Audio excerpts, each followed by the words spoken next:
Fuck your pride. Just take it on back. Just take it on back, babe. Take it back all night. So, yun mga ka-Lushroom, magbabalik na naman tayo for the voice over. Pero bago ang lahat, ipapakita ko sa inyo ang proseso kung bakit or paano nangyari ang ganyang eyes or lashes ni Ma'am JM. Siyempre, ang uunahin natin ay i-lash bath yung natural lashes ni client para naman matanggal lahat ng kahit anong dumi or mascara or kahit anong man meron dyan. Ganon. As you can see na hindi na kami gumagamit ng cotton buds kapag nagla-lash bath kami. Meron ako napanood na isang video from kay Sir Carl na isa sa mga speaker namin doon sa seminar na kompetisyohan namin nung etong month lang. Never use cotton buds kapag nagla-lash bath tayo kay client. May mga fiber na naiiwan doon sa natural lashes natin galing sa cotton buds na ginamit natin na hindi nakikita ng ating mga mata. Na-realize ko talaga na tama talaga yung sinabi niya doon sa cotton buds dahil nga kapag gumamit ka ng cotton buds, may tendency na may maiwan na fiber, he will cause red eyes or whatsoever. Simula nung napanood ko yung video na yon, hindi na ako gumamit ng cotton buds kahit nagluluha si client. I never use cotton buds na talaga, kundi gumagamit na lang ako ng tissue. May mga magre-react dyan na, ay, nag-i-inarte lang yan, ganito, ganyan, ganyan. So, it's not called inarte. This is called cushion sa ating ginagawa, sa ating clients, etc. Ganun. Balik na nga tayo sa ating ginagawa. So, ito, ginamitan natin siya ng hydrogel eye patch. As you can see, naginupit ko yung pinaka-inner niya dahil nga parang mas gusto kong gumamit ng gano'n na ginugupit para hindi talaga siya hassle. Kasi pinsan kasi umaangat siya, hindi ko alam kung bakit. After ko nga siya lagyan ng hydrogel eye patch, nagalagay din ako dito ng tape. Palagi ako nagalagay ng tape dyan dahil nga para ma-secure ko talaga na hindi talaga lalabas yung bottom lashes ni client. One time kasi, hindi ako nakapaglagay ng tape sa bottom lashes. Bali, ang nailagay ko lang is hydrogel eye patch.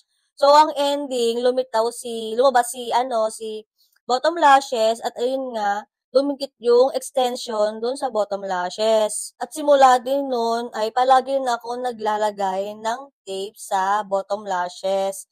And syempre, palagi ko pa rin na tinatanong si client kung may nararamdaman mo siyang masakit or uncomfortable sa ginawa ko, para naman, di ba, i-adjust natin kung sakaling hindi siya komportable. Anyway, ang gagawin ko pala sa kanya is dull eye. Kasi nga, di ba, meron tayong darating na competition sa November 10. So, nagpa-practice na ako. So, ayan, si JM ang una kong pinag-practicean talaga ng mega volume na dull eye kasi yun yung ipanlalaban natin. At nag-try din ako ng mapping na 11, 12, 14, 12, 11, and 10. Para makita ko rin kung ano yung outcome niya. Then, kung sakaling hindi ako satisfied, ay mag-a-adjust ulit ako ng size or magdadagdag ako ng size kasi as you can see, no, walang size 13 dun sa pagitan ng 14 and 12.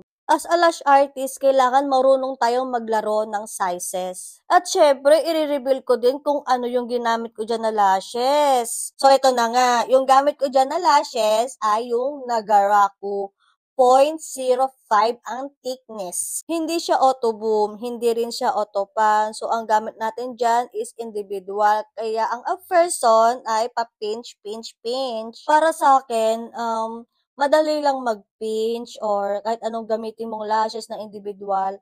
Basta hahanapin mo yung pinaka-fit mong gamitin na tweezer. Kasi sa tweezer lang talaga nagkakatalo as in. Ang dami ko nang na-try na tweezer as in. Ilan lang talaga yung pinaka-the best for me. At syempre, sa tweezer, dapat gamay mo din kung paano siya gamitin. Like, meron akong isang tweezer na ginagamit ko siya pang pinch or pang auto boom.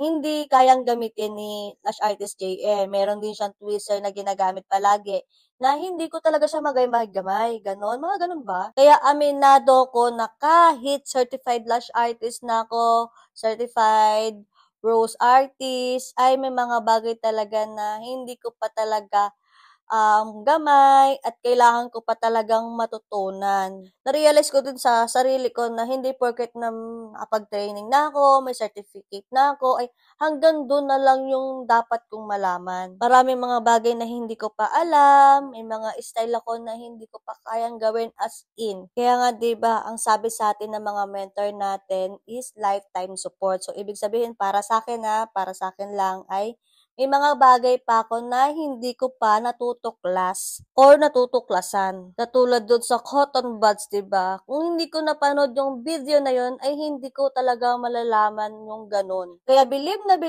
talaga ako sa mga lash instructor diyan na nagsi-share talaga ng kanilang kaalaman. Kaya sa mga kapwa ko lash artist diyan, huwag kayong titigil na ma-enhance pa natin yung mga kaalaman natin sa ganitong larangan. As a lash artist, we must always remember that we have to be patient in what we do or in any aspect. Patience is the key to success. At huwag lalaki ang ulo. Kaya sa mga kapwa ko dyan na baguhan lang sa larangan ng pag-eyelash, kung nakakaramdam tayo ng panliliit or parang bumabagsak na tayo, nawawalan tayo ng pag-asa, iligwak nyo yan, iwit-wit nyo yan, basta focus lang tayo sa goal natin na patient is the key to success. Ganun. Anyway, tapos na nga tayo dito. Hindi natin namalayan sa sobrang daldal natin. Kasi ba naman, na-miss ko kayo. Na-miss ko mag-voice over. Sa dami-dami nang naipon sa utak ko. Kung anong gusto ko sabihin, sinabi ko na lahat.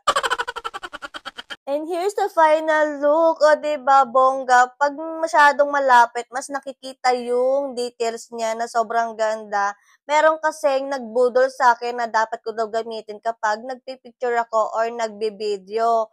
Sa mga gustong makaalam kung ano yon, comment lang ng ano yon, charis. At isisend ko sa inyo kung ano yung link niya. Gusto mo ba yan, yung ganyang style? O ano pang inaantay mo? Hindi mo makukuha yan kung tinitingnan mo lang yan.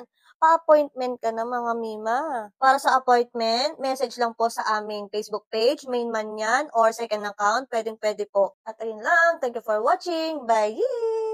At huwag kakalimutan na i-follow ang ating Facebook page.